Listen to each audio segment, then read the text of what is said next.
कि हम पहले मनुष्य हैं, बाद में कुछ और हैं। जो भी हम कर रहे हैं ये 2 नंबर है, 2 नंबर। पिताजी बनना, पत्नी बनना, माँ बनना, चाची बनना, बुआ बनना, भारिया बनना, बहन बनना, जो भी हम बने बैठे हैं ये 2 नंबर है, 2 नंबर है। पहला नंबर तो ये है कि हम मनुष्य हैं। फिर हमारा केंद्र क्या है? मैंने उदाहरण दिया था नाभि का। नाभि का केंद्र अगर साइड हो जाए तो बीमार हो जाता है शरीर। ऐसे ही अगर हम मानवीय केंद्र से हट गए तो फिर हमारे सारे काम व्यर्थ हैं। रबड़ी खा लो, हलवा खा लो, गाजर खा लो और महंगा कुछ खा लो, पर नाभि खिसक गई है तो खाओ पियो लगवे वारो।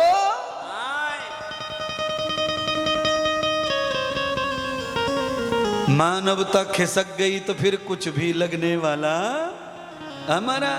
अच्छा बोलो, रावण में इतने ज्यादा बुराइयां थोड़ी थी जितनी वो आज दिख रही हैं। रावण में इतनी बुराई नहीं थी, बड़ा यज्ञ करता था वो। यज्ञ करने वाला, उसका बेटा भी महायज्ञ करने वाला था। सालों सालों जंगलों में चले गए, गुफाओं में यज्ञ करने, तो लौटते नहीं थे, ऐसे यज्ञ करता थे महाराज। अब हम तो बहुत यज्ञ कर लें तो कितनी प्रशंसा होवे, कितनी जय जयकार होवे। अरे भैया वाके घर में हवन चल रहा है, अरे भैया वाके घर में यज्ञ है रोए, कितना बढ़िया काम। ये तो महाराज वो तो सालों सालों करते रहते, इतने महान थे ब्राह्मण। पर यज्ञ करने से क्या होगा? जब मानवता ही लुट गई तो यज्ञ का फल ही तब मिलता है जब मानवता सिद्ध हो जाए।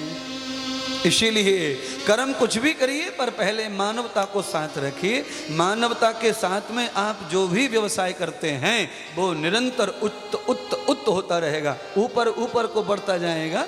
थोड़ा टाइम लगता है क्योंकि मानवता पे श्रृंगार करने में टाइम लगता है और आर्टिफिशियल नाव बनाने में कोई टाइम लगता नहीं है। हम स्कूल में पढ़ते नहीं, मैं तो नहीं पढ़ा हूं, पर हम गुरुकुल में हम बगीचे में बैठते थे आम के, शाम को 5 बजे। तो जो किताबें हमारी रिजेक्ट हो जाती थी लिख लिख के, फिर क्या करें? वहाँ खेलते खेलते हम लोग 1 मिनट में नाव बना देते थे, कागज फाड़ के 1 मिनट में नाव बना के तैयार। अब तैराने के लिए क्या करें फिर? तो स्नान के लिए स्नानागार था गुरुकुल में, बाल्टी में पानी भर के उसमें तैराते थे। इतनी कम बुद्धि थी, बाल्टी में पानी में छोड़ दे, नाव तैरती थी। और थोड़े छोटे छोटे से पत्थर रख देते थे उसमें और खेल। ये हम अपनी लीला बता रहे हैं। क्यों बता रहे हैं? क्योंकि इन लीलाओं को सब जानते हैं। कागज की नाव बनती भी जल्दी है, तैरती भी जल्दी है, छोटी छोटी कंकड़ियों को भी झेल लेती है, पर वो इस पार से उस पार हमको ले जा सकती नहीं है। इसीलिए बिना सेंटर के, बिना वास्तविकता के हम कभी भी भव पार होने वाले नहीं है। चाहे जो बन जाइए आप, आपको जो बनना है बन जाइए, कितने बड़े हो जाइए। अच्छा चलिए, आप पंडाल में बैठे हैं तो मैं आपसे पूछना चाहता हूं, आप 100 उद्योगपतियों के नाम मुझे बता दीजिए। चलो, जिनको तुम जानते हो 100 उद्योगपति, 100 धनवान लोगों के नाम बता दो। चलो 100 बताओ, 100 बताओ धनवान लोगों के 100 नाम बताइए। कितनी दुनिया धनवान है? इस देश में कितने लोग धनवान हैं? 35% लोग धनवान है इस देश में, और उसमें से तुम 100 लोगों के नाम फटाफट बताओ। चलो, क्यों पूछ रहा हूं? क्योंकि इस दुनिया में कितने धनवान हैं पर कोई पूछता जानता नहीं है। अच्छा बोलो, सुदामा को सब जानते हैं कि नहीं? विदुर जी को सब जानते हैं कि नहीं? सबरी को? जितने लोग राम को जानते हैं उतने ही सबरी को भी।